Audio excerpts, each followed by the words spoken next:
So I think we need to start off. One, hi, it's good to see you again.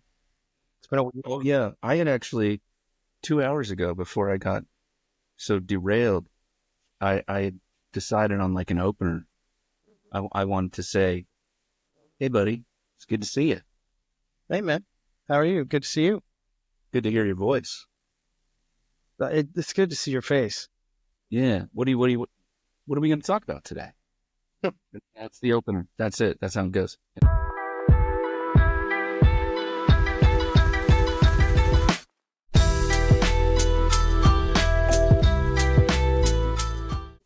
It's exactly this. And don't say anything while I'm speaking. Just shut up and listen.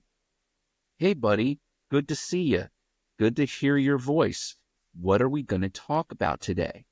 But, I'll have that memorized and I'll say it like into the camera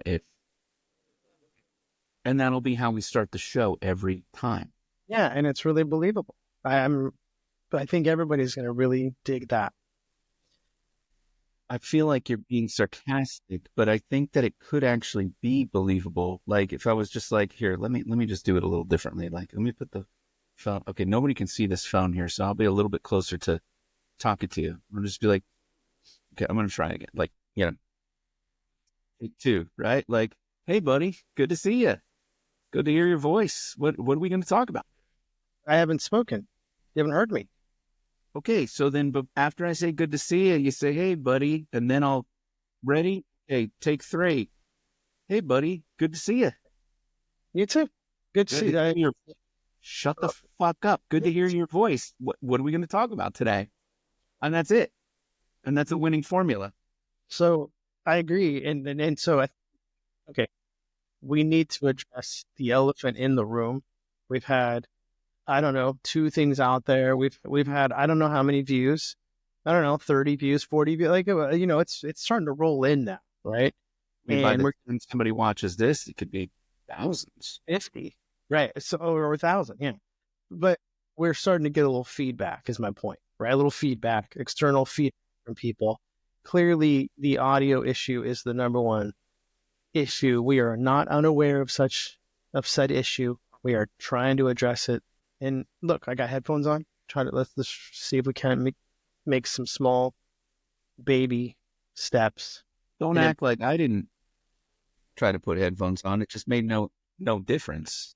You want to show the Debbie the Time Life operator headphone. So I'm an AT&T operator from 1992, but who cares? So it's like it didn't work. It didn't work anyway.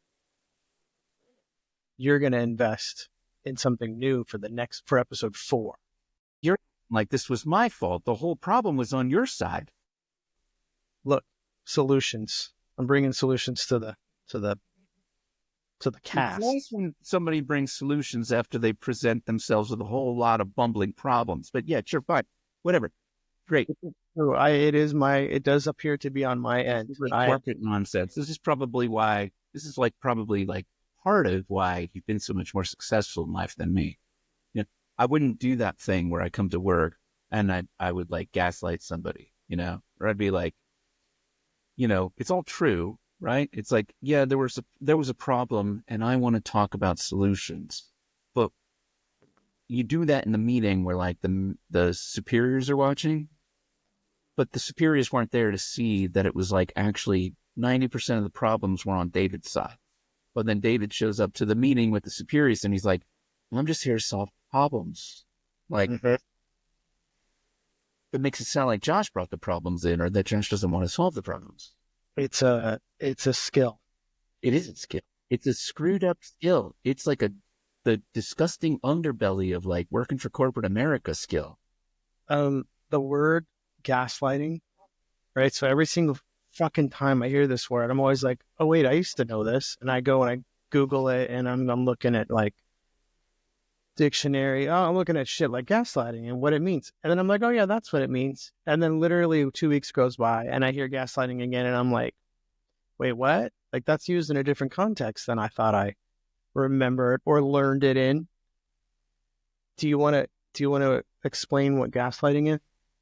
Do you want to, well, one, I think it's overused, right? It's not always, anytime somebody says something you disagree with, or somebody has a greater position of authority over you, that's not the right moment to say gaslighting. But I feel like you're doing this corporate thing again where you're putting me on my heels where now I have to explain it to you, as you on the way in explain that you don't even necessarily know what it means. So maybe you should tell me what you think it means. Well, so I could open up another tab here and Google it, but then look at the lighting. Without Googling it, what do you think it means? I don't know. You I don't don't know. know? I honestly, it's like the bifocal thing. I think I know, but then I don't know. But then, do I really know? I don't know. I don't want to sound like foolish. It's just convenient. That's like, oh, I never learned what it meant to be hostile to people. Well, I never learned what it meant to be condescending.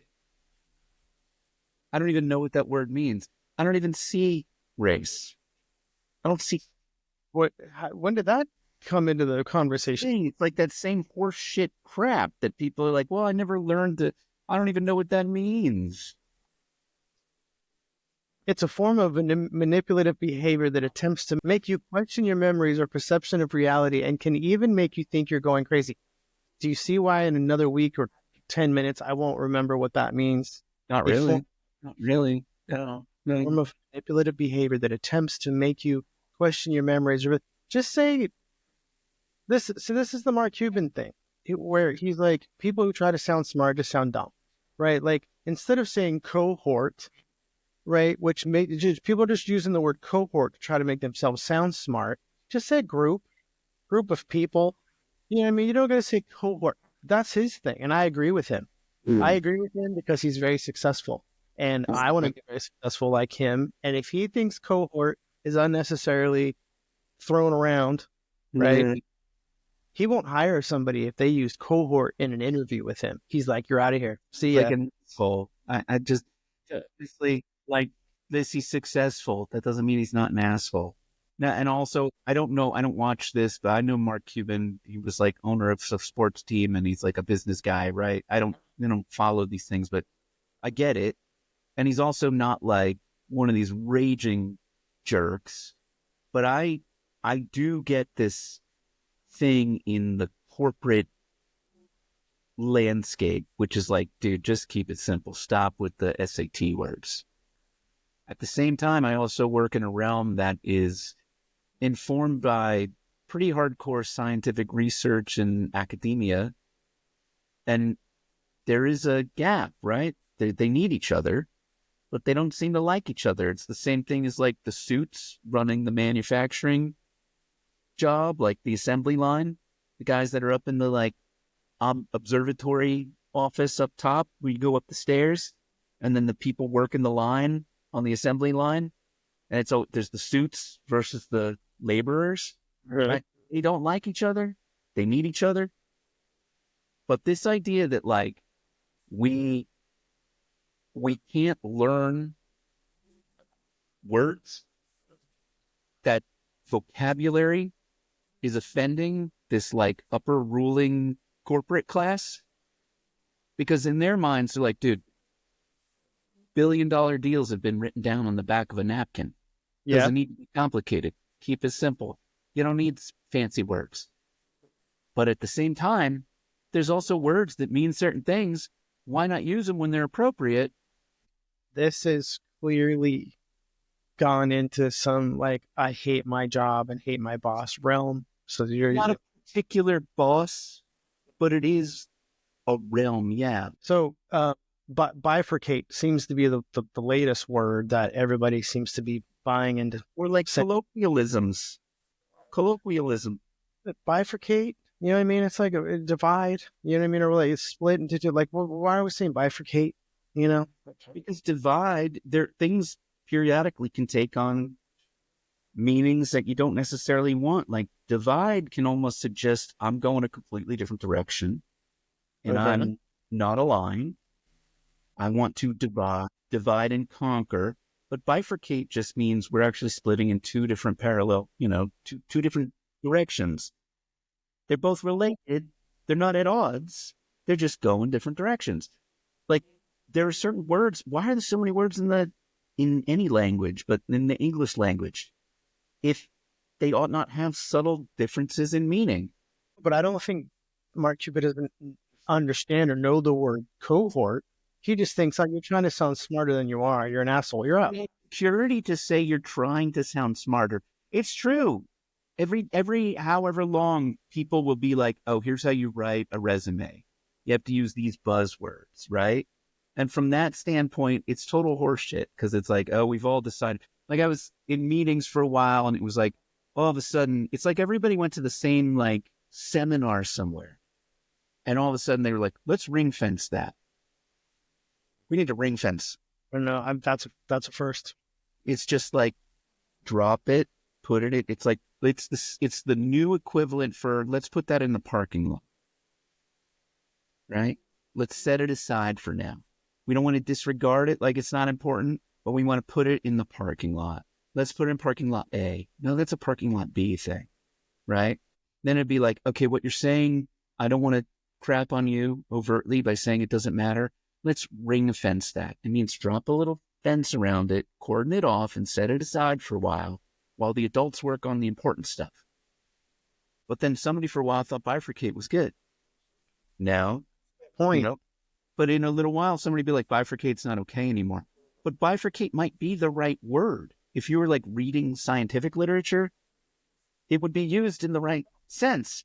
I work for an e-commerce. You know what I'm saying? You keep bringing up fucking scientific journals and speak and shit. I'm talking about people at my work. Well, I work in pharmaceutical research. I'm just saying it changes. Even though I work in what you would think is a scientific realm, there is a corporate class. There's more of like the corporate. It's not even the sales class. It's like the corporate speak class. Yeah, you hate these people. I hate them. Been there 20 years because I need them, and I admire. I can still hate the shit that they make me feel bad for, but admire what they do. I couldn't do it, and it's necessary. Like, we need each other. Thank you for coming to my TED Talk. It's good. I appreciate this. All right. So again, we had some housekeeping in the beginning there that we had to get, out of the way. And I think also too, before I forget, I'm not trying to go away from your TED Talk, but it's done. I delivered the talk. Now I can relax. Last episode, because I'm getting a little better at the editing, right? I'm trying. And the last episode, and I think you called it out, I had a little clip or a little image of the I Love Lucy episode with the cheese thing outside. I was like, oh, hey, we're kicking it up a notch, right? The production value, right? But the problem happened where I meant to do a bunch of others in the same episode, because I think I referenced Putty from Seinfeld when he's sitting in the airplane seat just staring ahead, and Uncle Rico, you're doing the Uncle Rico kind of now almost, right? And I wanted to show some stills of those things too. So I did the Lucy thing, and I was all proud of myself, and I was like, yay, look, this is cool. And then I just uploaded it to YouTube. And then a couple hours later, I was like, oh no, I forgot to put in those other stills, right? But we had already had 4 views or something at that point, and I didn't want to have to re-upload from scratch again. Shot your wad. Put it out prematurely. Now you can't go back, because God forbid we lose those 4 views. That's what I'm saying. And might not get that 4 views. We might not get it back again. Exactly. It might be going forever. And it sucks. Like the YouTube thing, if you just want to change one thing in that video, I want to just cut off the ending or shorten the beginning or just something, whatever. It's the same video. You can't say, oh yeah, I'm re-uploading this version, a new version of this thing. It makes you delete it and re-upload a brand new one from scratch, which wipes out all the data and the analytics and stuff, which it's all about editing. Life's all about editing. Edit, and you make things better. And so, yeah, what you're saying is true. I rushed it. I shot my wad, according to you, and I did it. But here's the magic is in now episode 3, where I just mentioned those clips. I can put them in this one now. Can you not call me Keelo just one fucking time on this thing? I will never call you Keelo. I don't like it. Sorry. I'll call you Captain Hook, but I'm not calling you Keelo. I'm not into it. I'm okay with the Captain Hook. So, okay, again, we I have know you as a real person. What is Keelo? That's not a name. we have a little housekeeping to do. Again, there's a lot of housekeeping, and one of it is who's Keelo? What is Keelo? Right from the some of the people watched, like, what does that mean? And I'm like, it's me. It's Oh, I'm me. sorry. I didn't mean to screw that up for you because I keep calling you, who It you are. literally somebody, and I'm like, wait, you don't know? So all my life, my last name is Keel, and the funny thing is when people are like, how did you get that nickname? And it's like, my last name with an O at the end. Not It's not a huge leap there, right? So, but that is literally, since honestly, it wasn't since I was a kid. It people had said it to me when I was a kid, but it never really stuck. It never was a thing for me ever. It was never something where I considered, hey, you know what, this is pretty kick ass, right? I'm going to embrace that. It was when I got my job as a car salesman, selling cars, because that's just, I guess that's my personality. That's the box I checked when I went to see the counselor at fucking high school. Oh, what do you want to do with it? I don't want to be a fucking car salesman or whatever. Those people, it was just incessant, like Kilo, Kilo, Kilo. It was just all the little Kilo, little Kilo. It was always just, they were all around the lot. Kilo, Kilo, Kilo. That's when it took shape, and that's when it actually took hold, and that's when it became a thing. And that's when, like, from that point on, when I think, what was I, 19 or 20 when I had that job, from that point on, it really was like, that was my name. And at first I didn't like it. Kind of hated it, actually, because it's like kilo, like kilogram, like Coke, or whatever. It was always that kind of stupid joke. But I have found in my life that nickname is one of the greatest things that ever happened to me in my professional career.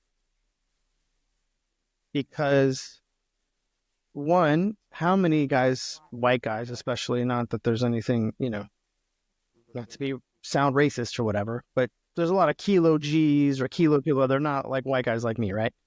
Rappers. I don't know. I don't know any Kilo G's or any. I don't A know. lot of rappers out there have kilo or whatever. Okay. Point is, though, in my career and in my life, there's been so many benefits to having that. There are people I've gotten on calls with, partners or whatever, people, that no one knows me. I've never met these people. I've never introduced myself to these people in some way, get on a call with them. And somehow it's like, these people will be like, oh, I know you. So and so at so and so company used to work with you, or whatever. Somehow my name is permeated like certain circles. I don't know. What do you mean? Show up to work and call yourself Kilo? Everybody calls me Kilo. Everybody in my personal life, at work, personal and professional. Everybody calls me Kilo at work. Not a single and calls me. How do they? Yeah, but look, I'm just picturing you're on like a Zoom call, and it says like Kilo. your name. It says Kilo. I don't necessarily go, hey guys, I'm Kilo. You know what I mean? I do kind of say I'm Dave. You'll hear people reference me as Kilo. That's my name, that's my nickname or whatever. But anyway, it has stuck with me, and it has been a thing. People remember me. They remember Kilo, right? Years will go by. And there's people that I've worked with that I'll look at them, I'll bump into them, on the street. And I'm like, oh shit, what was that person's name? You know what I mean? Like, oh, this is just Jeff. It's like Greg. God, I worked with that guy for 4 years. I don't remember that guy's name. They remember mine. You know what I mean? They're not like, oh man, it starts with a D. That it's Kilo, and it has been a positive for me in my life. It's weird, but man, it has stuck around. In 50 years, here we are, 50 years, and yeah. Well, David, that's a great story. Damn you, Josh. There's I have certain friends that refuse to say it. I refuse to call you Kilo because I need to struggle, Dave or David. David. My mom calls me David. Yeah, so, but I feel like if I call you and your voicemail be like, "Hey, it's David." You say Dave or David? Hey, it's David. Leave a Dave. message. You call me Dave. You've always called me Dave. We always have to, in my mind, discuss or mention, obviously this is the whole 50 is the new 30 thing, right? And I started thinking, you were mentioning last time that how I look at it as a positive, you tend not to. But you did mention, you remember like when your dad was 50 and where he was at in life, and how you can think of where you're at and think, I'm nowhere near where my dad was at this time or whatever. But that's my whole point, right? It's not about negative or positive. The whole point is, think about your dad at 50 and you at 50 and how different things are right now in life. And I started to question this earlier today with Laura, like, why is that the case? Why are so many people posting these little things with like the cast of cheers or the little age bubbles over with people? It's not just me. It's a whole movement right now where people are like, wow, look at this. This is what somebody looked like, in the 50s and they were 20. This is what they look like in the 60s, the 70s, the 80s, 90s, whatever. But what happened to where there's a big shift, and I started thinking maybe when I was coming up, when I was a young teenager, you start getting into the 80s, movies and pop culture started to change, right? Granted, you had movies in the 50s late 50s, 60s, 70s, whatever. But in the 80s, to me, you started having different types of stuff impact the world and society. You had E.T., and you had Indiana Jones, and you had the Star Wars, and you had those things coming out that we had never seen before, ever, right? The technology started to change. I think obviously you can go back in time, where teenagers in the 50s, they were like grown-ups, right? I mean, everybody had kids at 20, 21, 22. You were an adult at that age. You were having kids. We don't have kids at that age anymore. Everybody has kids. Maybe when they're 30, they start having kids. They live with their parents longer than ever. Right. My mom was married off, at a young age, and she went off living with her husband at however old she was. She didn't live with her mom and dad till she was 25. You know what I mean? And then do the whole college thing. And like, we do that now. And so to me, I think that's what made this happen. This big shift where I don't think 50 is 50 anymore. Well, yeah, because kids are like staying with their parents forever, living at home forever. They don't get married at 20 anymore and have kids at 20 anymore. You hanging out at the mall. Just think about that. Just going to the mall and hanging out with your friends. Was that a thing in like the 60s and the 70s? And it seemed to start really ramping up to me in the 80s. Hey, I don't know if they had malls like that in the right. seas. That kind of excess, that is an extrapolation or a downstream endpoint of the consumerism that started really going hog wild in the 50s, right? Like post being the victims of and the saviors of the world via World War II, right? The post World War II, consumerism and everybody coming home and like, all right, let's redirect all these energies. Where did they get redirected into? It was like making stuff that people can buy. And then that turned into this like gargantuan celebration of places where you can consume, which is the birth of the mall. I mean, I'm not a historian. I don't know what shopping malls look like, but I don't think. Oh yeah, they're not like in the 60s. There were these massive construction projects. I mean, these were big construction projects, right? Yeah. Probably like somewhere in the 70s to 80s that you started actually getting big mall projects. Well, and video games weren't a thing, right? Until really the 80s. Video games, Nintendo, and all that stuff. I mean, you moved from the arcade. There were video games there.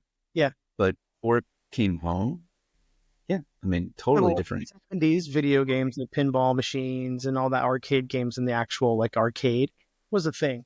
But But I think somewhere in here, like there was a generational, like from one generation to the next, huge shift in like just what you did, in leisurely life. I mean, you played video games, you listened to rock and roll. I mean, there was difference in life in pop Rock culture. and roll itself, the appearance of rock and roll, which is essentially, I think by and large, the emergence, the success of Elvis Presley kind of marks the beginning of rock and roll, even though, you know, the the precursors of it were there, but the mainstream explosion is like an Elvis Presley.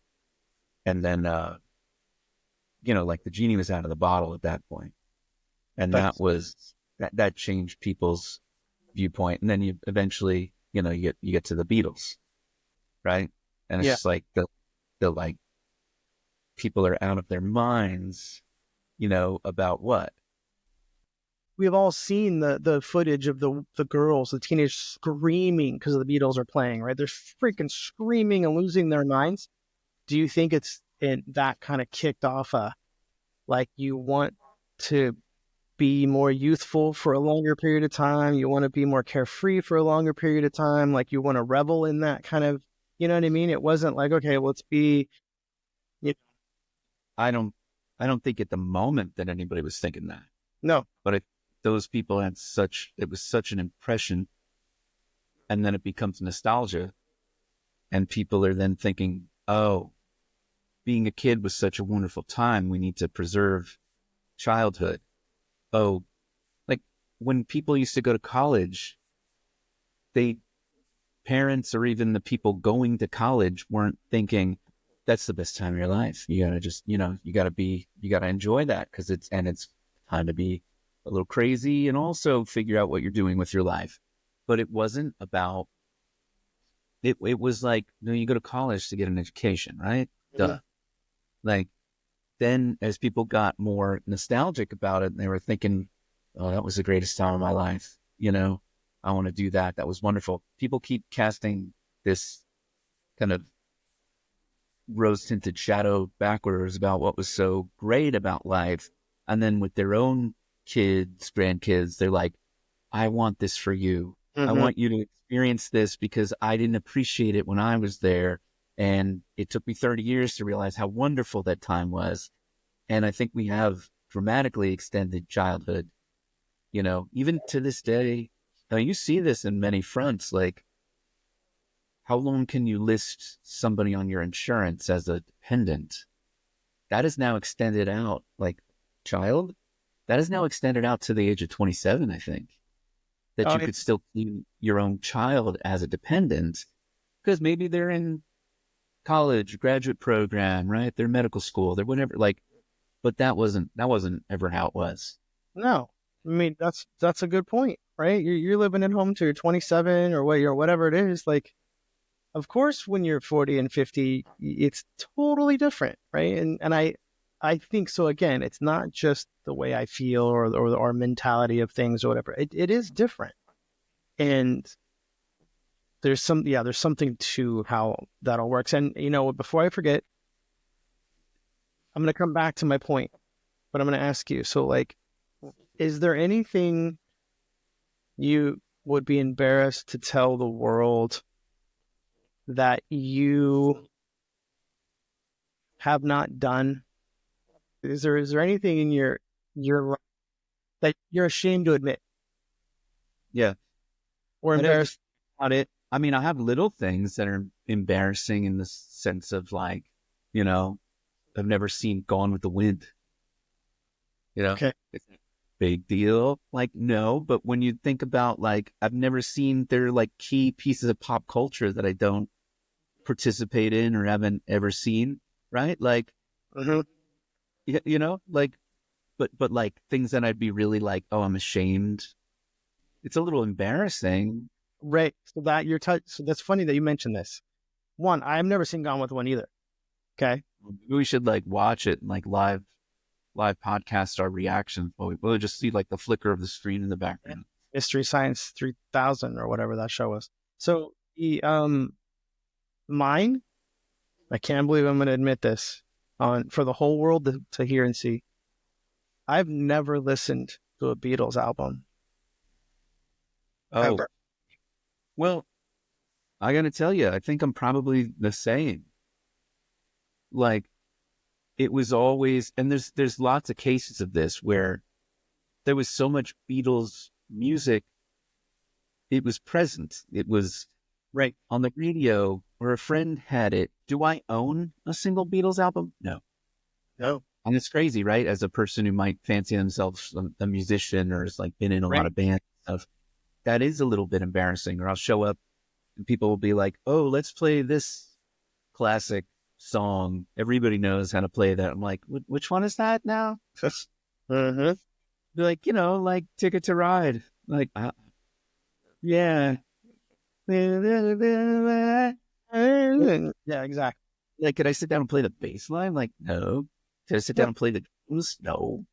I it's never embarrassed to admit it, and people are gonna judge. People are gonna watch this and go, you're "What?" a player too, right? You're like, how can Yeah, that be? Like, very talented guitar player.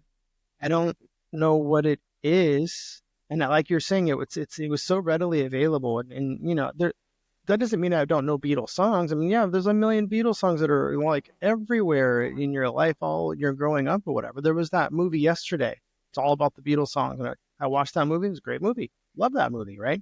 Well done, all that. So I know those songs and I've heard them, but I've never, like you're saying, I don't own an album. I've never put one on in my car and just listened from beginning to end. And, oh, wow, I can name all the things, like certain people out there, they know the full catalog. They can listen to 1 second of a Beatles song and name the title, like Jack Black Yeah. or Jack White. Yeah, White. sure. But yeah. I've seen clips in that. Or they'll be like, oh, there's a new release. It's like, remastered, or it's in stereo instead of mono, or they redid the mono releases, and oh, there's an alternate take, and I'd be like, I can imagine if I grew up listening to it that closely and that like tightly, then minor variations like that would be like fascinating. And from a historical standpoint, it's fascinating. Like, they changed music, no doubt. They Oh yeah, changed. 100%. There's never been a better band, in my opinion, and that's not because I'm like in love with sitting down and listening to the Beatles. And the combination of like, there was great groundbreaking music, and it was avant-garde in a way, and it was also the most popular music. That seems to have shifted, where the popular music is not taking a lot of risks anymore. The popular music is really safe. And again, back to the whole corporate Yeah. destruction of shit and the limited thinking and the like big words. Like, don't use big words. Like, it happened in the 60s. And then there's like a roughly 30-year cycle, and it happened again in the early 90s with like grunge and Nirvana. I think for myself as a kid, I got to experience probably the closest thing to being a kid in the 60s, where it's like, oh my God, the music that I listened to as a teenager is the most groundbreaking, influential, stuff. Now you go from the 90s, 30 years out. Is there something playing right now that you're like, No. anybody's, wow, this is, because it's gotten way too safe. People don't want to take the same risks. You know how Yeah, many like, but you skipped over the hair metal stuff. You skipped over Guns N' Roses. I mean, let's give them their due. I'm saying you went straight to grunge.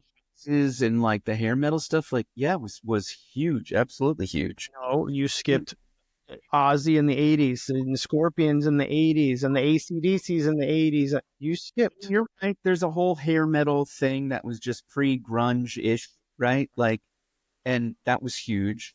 And I'm not like, you're right. Like, that was, but the metal music of that time, I don't think was taking a lot of leaps and creative risks, right? They weren't as groundbreaking as what you would hear coming out of like grunge, like Nirvana, Alice in Chains, Soundgarden. Like, nobody sounded like that before. And sure, the 80s hair metal stuff was whatever, but like it was pretty conventional. And in a way, it took on a pop glamour kind of thing that was like, it was the precursor to me. That's a lot closer to the boy bands that came out in like the late 90s, early 2000s than like any of the grunge stuff that came out in the early 90s. That was almost a little bit, it was dangerous, but it was still like corporately somehow safe in a sense, right? This like, what was the best music being made and also was the most popular? I think the 60s and the 90s is really different than the most popular stuff that was coming out in the 80s that was also great. This is not to, begrudge like Poison, A monumental shift. Yeah, you're right. The shift, and that shift was attractive because it was groundbreaking. After that, the attractiveness was literally from the attractiveness of the performer.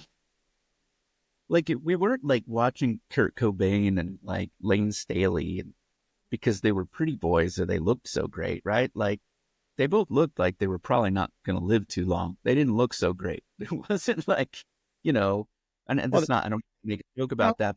The three guys you mentioned, the three bands you mentioned, those guys all died. Kurt Cobain, Lane Staley, and Chris, Parnell.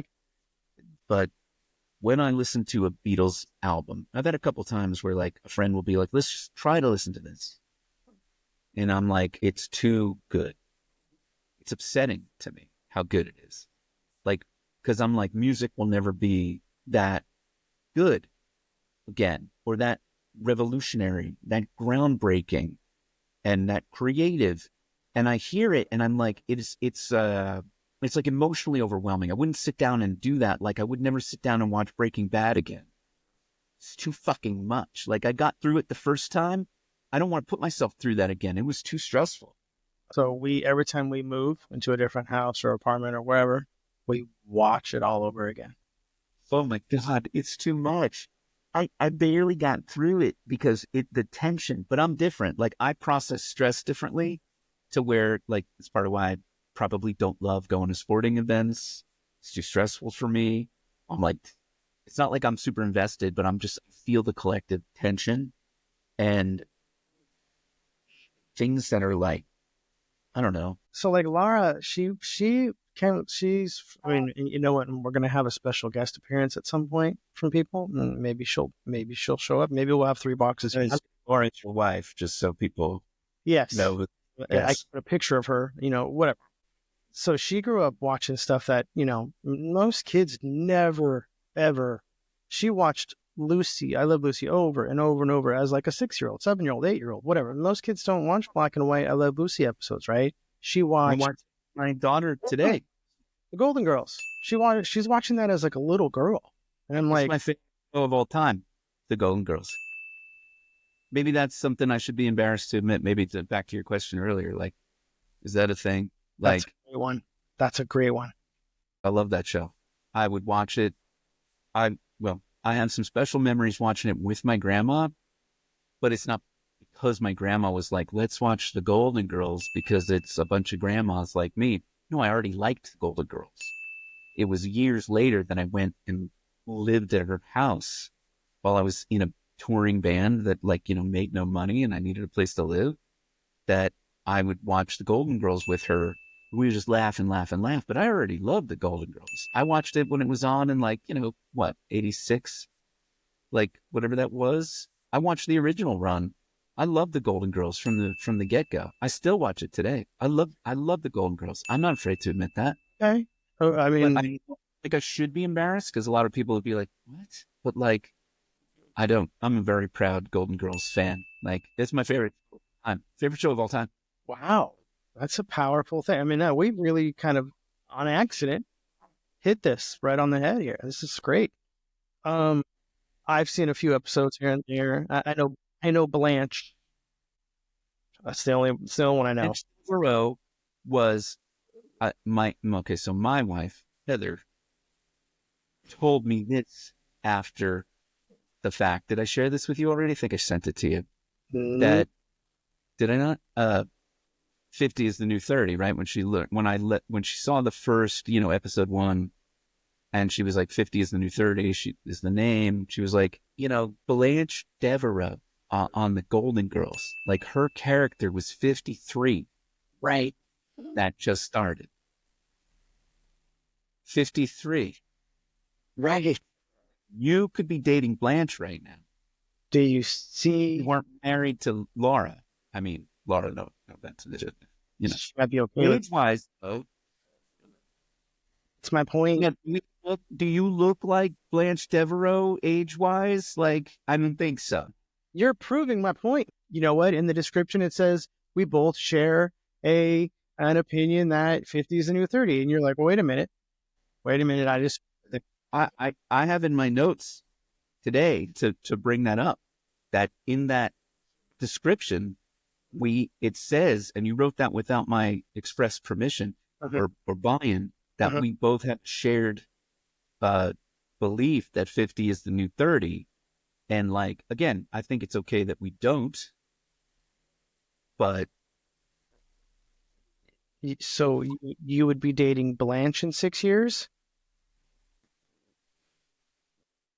I mean, Blanche would have dated a 20-year-old. It didn't really matter to Blanche. That was her thing. She'd date whoever. She was into the action. Did you watch the Golden Girls? Like, Blanche was like fiction. She was a very sexually uninhibited lady. Was she the tall one? No. No, no, I know Blanche. Blanche is the other one with the kind of, she's more crude and did they all Yeah. wear polyester pants? Am I making that up? Or was there a lot of polyester going on in that show? I don't remember what their pants were made of. Is that you? It wasn't really a feature for me when I watched the Golden Girls. Were the pants made of polyester? I can't take that. The thing that stood out to me. How do you recognize polyester pants from like material? It's a material. It's what old ladies wear. It's when you ever go get massages like from like a little like a little hole in the wall massage place somewhere in town, like at a strip mall.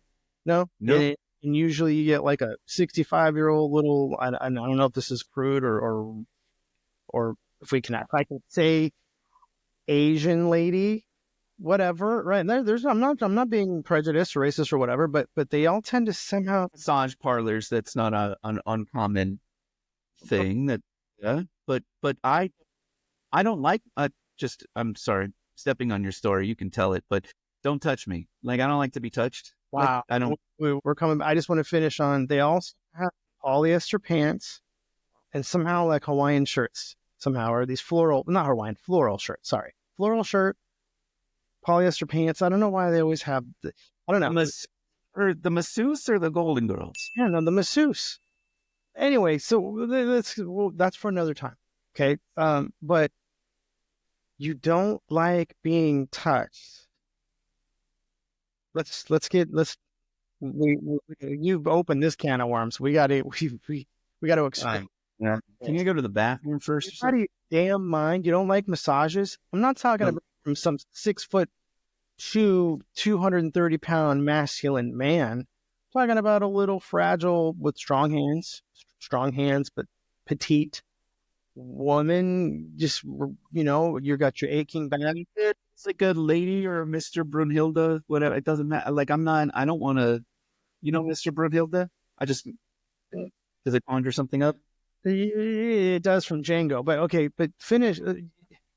Touch. No, just feel like it's either the massage either hurts me or it tickles me. I don't know in between. And like, I can sit there and try to get through it, but I feel like I'm just trying to not make the person touching me feel bad. But I can't say that I enjoy the experience. I had a massage once, or like I'd have a girlfriend that would try to give me his massage. I'd be like, nope, thanks. That's okay. And you might be like, oh, maybe that girlfriend just wasn't good at massages, right? So I'd have another girlfriend, because like they're all like, well, give me a massage. And I'd be like, oh, fuck. because I don't really understand how to be touched in a massage way. I'm not very good at giving a massage, you know? Good point. Yes.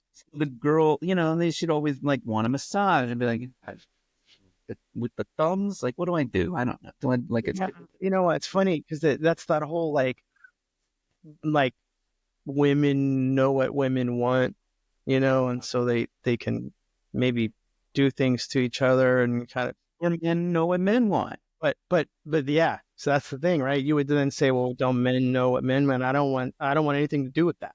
So not that there's anything wrong with it. The thing is, I think if you enjoy a massage, you kind of have a sense of, oh, I like when somebody does this. And that doesn't mean the person you're giving a massage to is going to like the same thing, but at least you have a baseline. Yeah. Meanwhile, I'm like, I don't know. I see a lot of this. Of course. I'll do that. But should I do this too? And then there's like, is it like with whatever? And like, I don't know. Should I? Oh no, none with the little pinchy crab hands. None of that. Like this? Like, is it like you want that? Like a suplex, like a wrestling, like wrestling? If you know what a knot is, if you can touch. Never had a knot, David. Should I be embarrassed to admit this? I've never had a knot on my body in my life. Yes, you fucking have, Josh. No, no, I never. See, I don't know what it is. You don't even know what the fuck it is. I know. Enough. You can touch your body. You can feel like a tight thing. Yes. And you can feel it from the out, like another person could feel it and be like, oh, you have a knot there. I don't have those. My body doesn't make those. Okay. Sorry. Fountain of youth. Right. That's why I look at this. Maybe as I get older, I'll get knots. But I've had people be like, do you have any knot? I'm like, I don't know what you mean. I've heard the term, but no, I don't think I have such a thing on my body. Have you ever done manual labor? Have you ever done anything strenuous physically? You've had, Josh. Of course I've done strenuous things physically, but like my wife once was like, here, this, like, got this thing on me. And I was like, oh my God, is that cancer? Like on her? It was like a knot. It was in her muscle. I mean, not here. It was like on her back. It was or her leg. It was in her muscle. Right. And I was like, that's a tumor. What is that? My body doesn't have that. That doesn't feel. My body doesn't make random tight things in my muscles. That's fucking weird. Gosh. But I get it. There's enough people that talk about it that I'm like, okay, obviously it's a thing people get. I just don't. I can touch Laura in 2 seconds and know, oh shit, like we gotta rub this out. Like she gets all kind of like in her neck or shoulders and stuff, and I can know like instantly. But you can be tight. Like you can be tight. That's different than a knot. I don't get them. Never had a knot on my body in my life. Massages to me are not a sexual thing. They are for a lot of people, though. You either. You don't even like to be touched, apparently. So because it hurts or I'm laughing. That's not generally how I want to do sex. You're not taking it as a sexual thing, right? Me either. I am full on. Not in the sense of like, but I'm also, I don't know. Maybe I should be embarrassed about this. Is like this theme, the episode. Maybe I should be embarrassed about this. Like that's what we should call this whole episode. Okay. Maybe I should be embarrassed about this. If my wife, who is fond of massages, wants to get a massage, I was from an early stage in our relationship, like, I don't want another man touching you. Sorry. And I'm like, look, I understand that a man touching you doesn't mean you're going to go screw around. I just would rather we not do that. You not do that. I don't want that for you or me. So could you just, when you get the massages, call ahead and make sure it's a woman, because I don't want a man. And like, I think it's okay to be like, look, I have a few things that I'm like, I'm just not comfortable. And I don't want another man touching my wife. Fair. Now, is it like you can't have a doctor who's a man? No. It's not like, no, Gynecologist. Well, what? Gynecologist.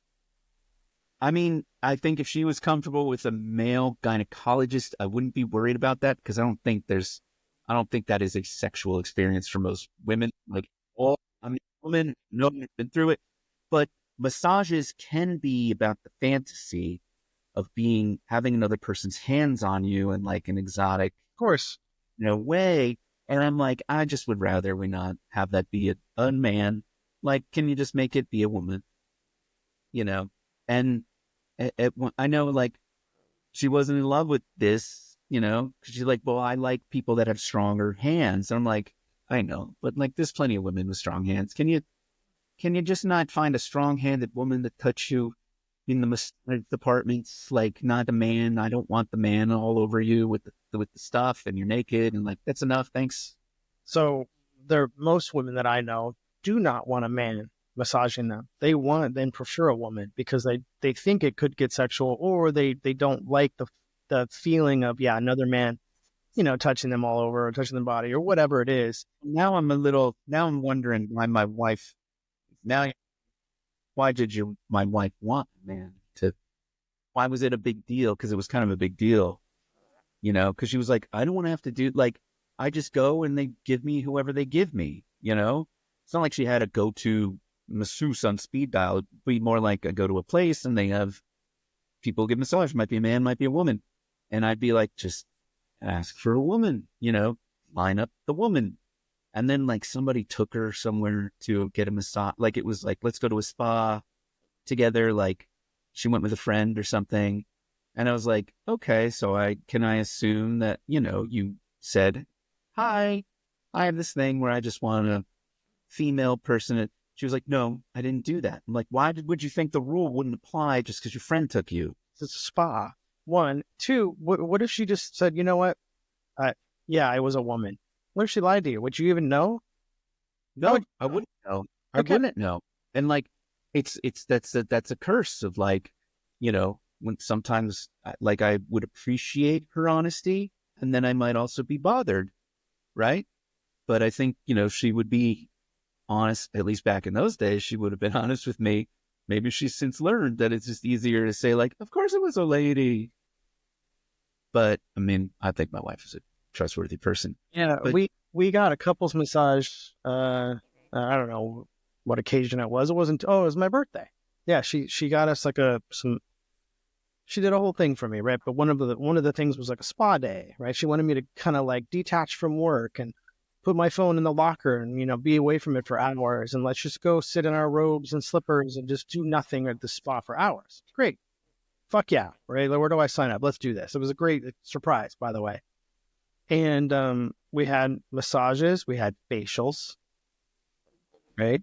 And you got to do it, man. But we'll get into that. We're gonna put a pin in that because we're coming back to that. So, but the masseuses. So we did the couples massage.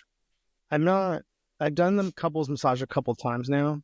Not a fan. I'd rather she get her massage in her own little room and me do it in my own little room. There's something where it's like they try to like really focus on like you guys are together, but you're just in the same room, but you're getting this experience together or whatever. Yeah, there's something just not relaxing, enjoyable about it. And then in the masseuse I had, every 2 minutes or so, she would kind of lean down and whisper into my ear, "Does it feel good?" Right? And it's like, yeah, well, yeah. I mean, but it was weird. You know what I mean? How are you feeling? You feeling good right now? like, I don't want a man whispered in my wife's ear. No. The woman. Feel. These were two women. I understand, but you get what I'm saying? Like, I do. No, would a masseuse, if like, it would just be like, and then she's alone in a room and it's a man and it's like, does it feel amazing when I touch you like that? I would just be like, no, I don't think, no, let's not, just rule that out. Just cut that out. We don't need that. Like, You're looking at it more from like what I'm saying. I don't look at it like I don't look at it as a sexual thing. Sure, do I want her getting a massage from a man? No, I'd rather be her getting a massage from a woman. And actually, if you want to go in the sexual realm or whatever, that kind of excites me more. But that aside, I can just be like, all right, I'm just gonna lay here. Yeah, I want you to have not too strong of hands, but I don't want you. Sometimes you get like the stupid, like where they're just kind of like barely pushing you or whatever, and you can tell this is like they're brand new and they've never really done this before. That's bullshit. It's a waste of $60 or whatever, right?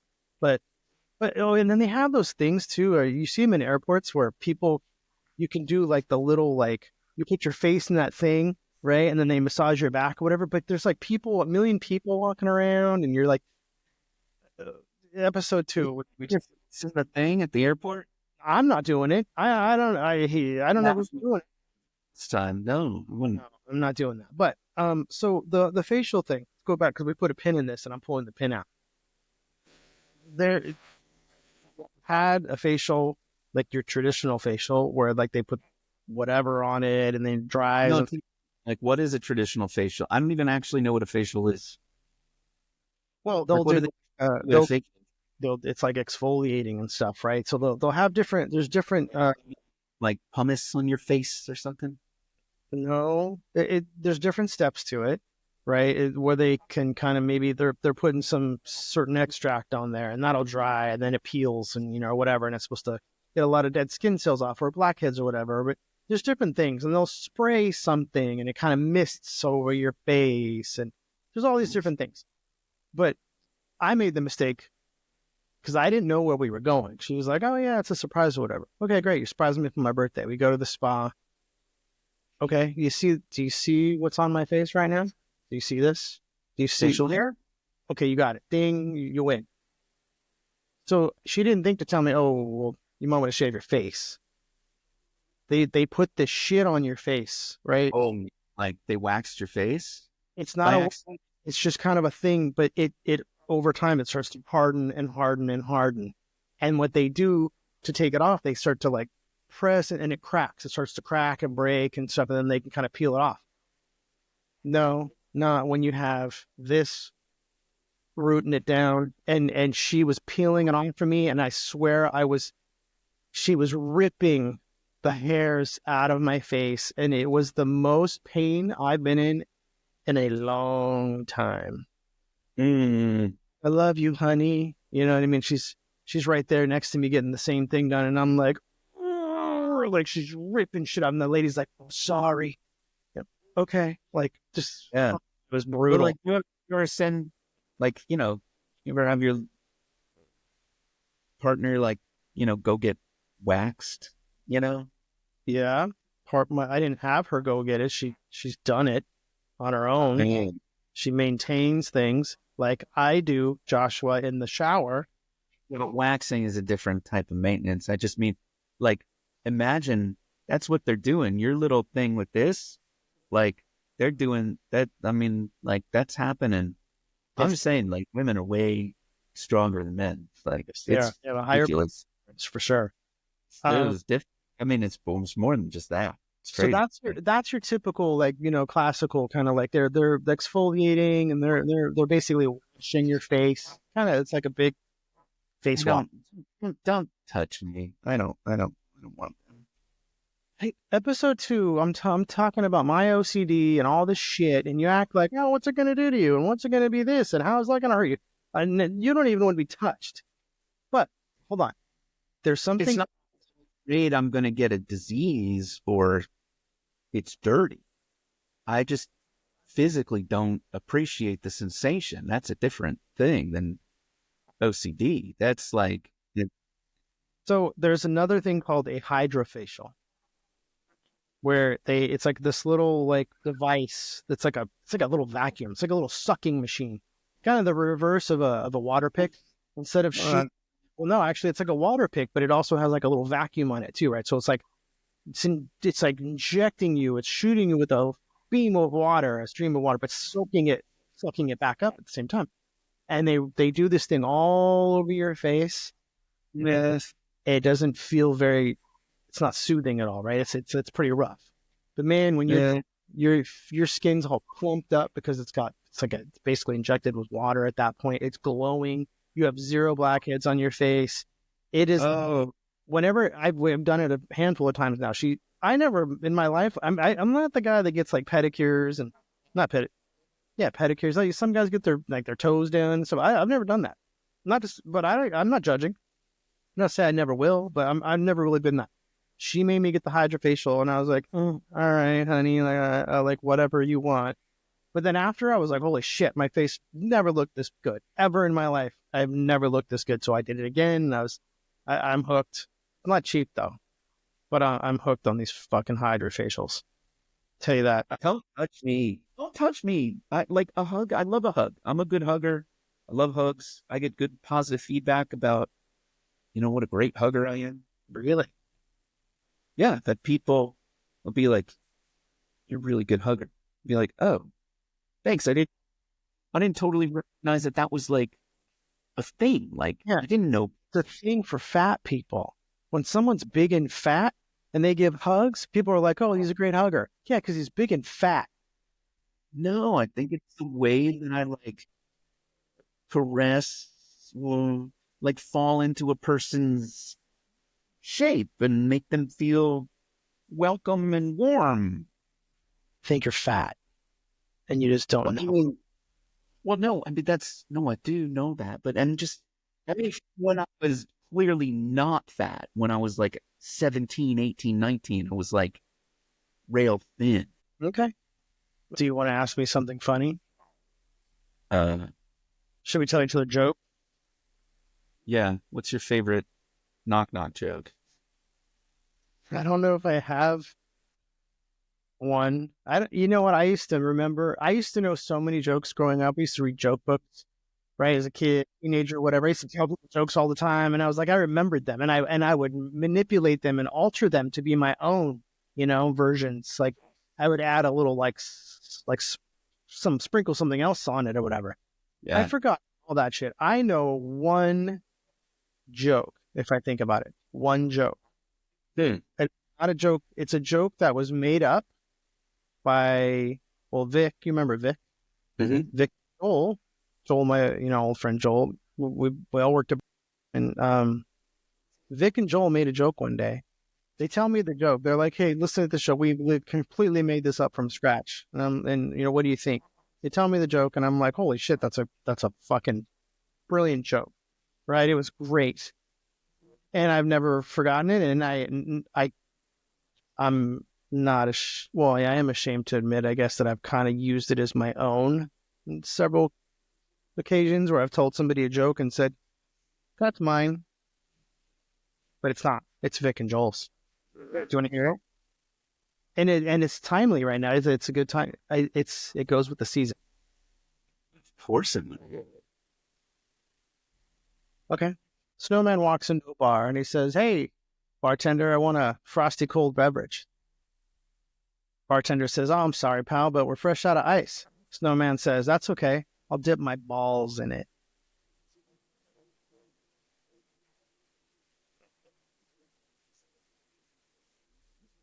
Snowman walks into a bar and says, "Hey, I want a frosty cold beverage."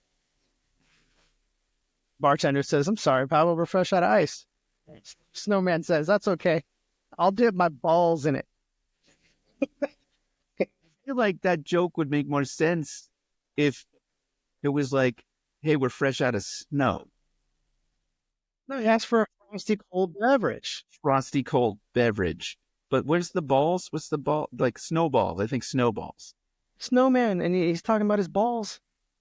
That's the funny part, because the snowman has balls, and he's dipping his balls in the beverage to cool it off. You know what I'm saying?